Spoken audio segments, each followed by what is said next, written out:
Okay, gang, so here is the big secret about fat loss.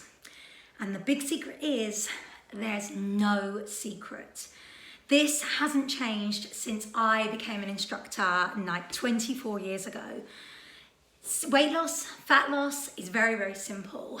It's literally calories in versus calories out. There is no shake or magic pill or magic bean that is going to make you lose weight, lose body fat, if the calories that you consume are more or the same as the calories you are exerting, that you're burning off. So calories in versus calories out. We just need to be accountable with regards to what we're eating and how much we're eating of it. It's very, very simple. So if you want to maintain your body weight, you consume the same amount of calories as you are burning off. If you want to put on weight, you consume more calories than you are burning off. And if you want to lose weight, lose body fat, you consume less calories. It's as simple as that.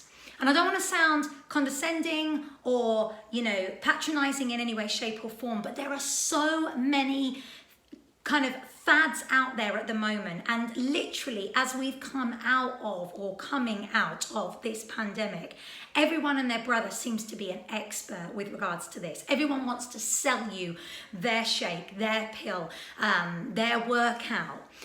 Now, essentially with regards to workouts, there's no better exercise than any other with regards to burning fat.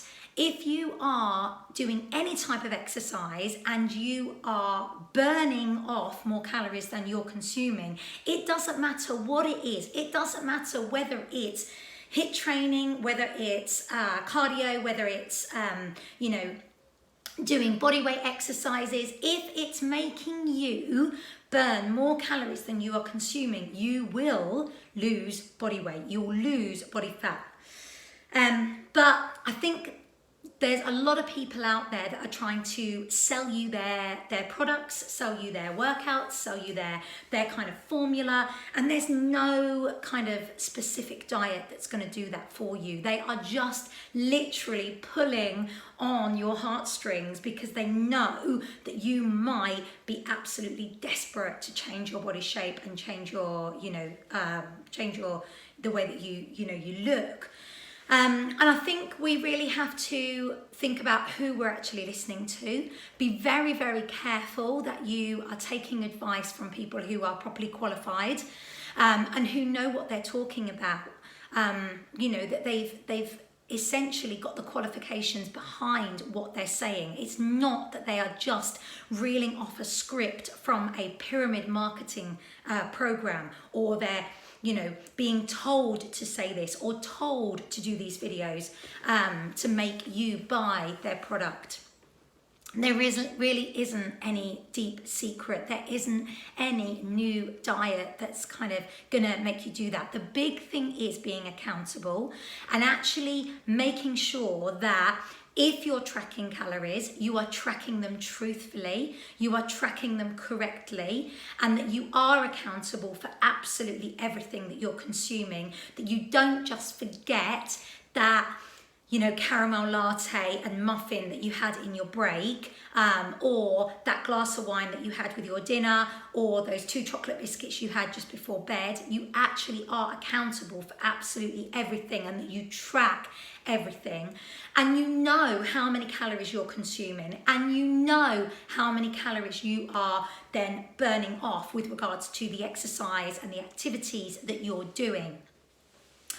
Now, obviously, there are health professionals out there who are going to look after you with regards to your accountability, and like part of my job, I'm really out there to help women in particular become accountable with regards to their health, being optimum with regards to their health programs.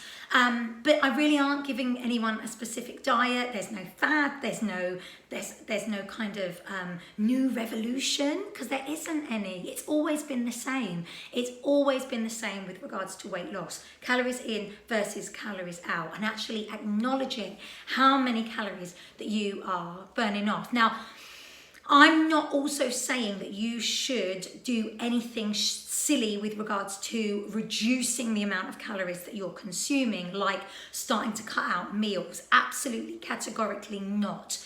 There again are, you know, various programs out there that are saying, you know, oh yeah, survive on 500 calories a day.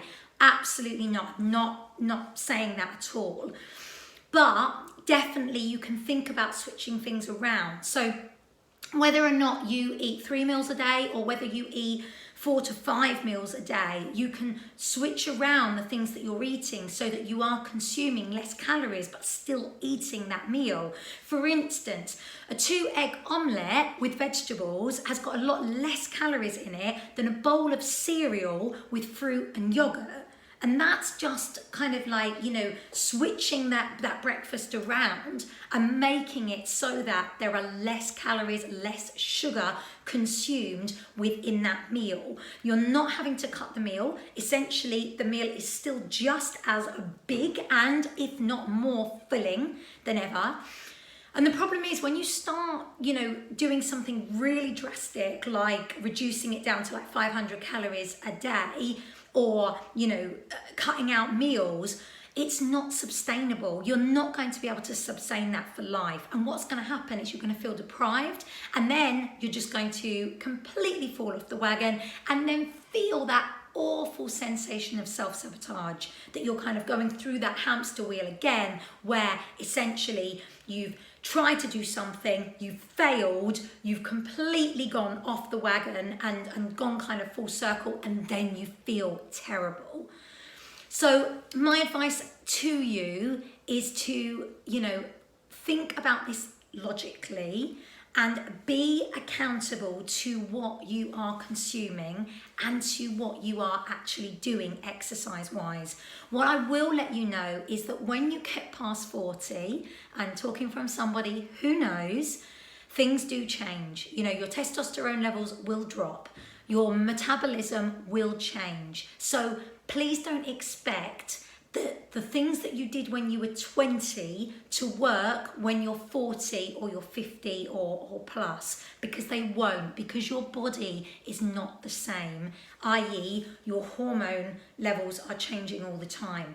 And there's things that are going on with regards to your hormone balance which will cause you to have more bloating and more gas and to feel sluggish and things like that.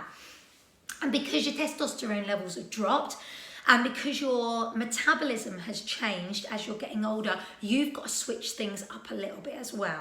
So you've got to think about, okay, well, when I was in my 20s, this is the way I used to eat, and this is what the exercise I used to do. Okay, that's brilliant for when you're in your 20s. But now you're in your 40s, and whatever age you are, you've got to change that up as well. And, you know, I think we just need to really be honest with ourselves, but also honest with each other. Be careful, you know, there's a lot of people out there who are trying to sell you magic beans and pills and shakes and concoctions that really, really do not work. And all they're going to do is essentially empty your and reduce your bank balance and your pockets rather than anything else. So I hope that's been informative. I hope that that's been helpful for you. If you want any more help at all, please don't hesitate to get in touch. If you've got any comments on what I've said, feel free to post below.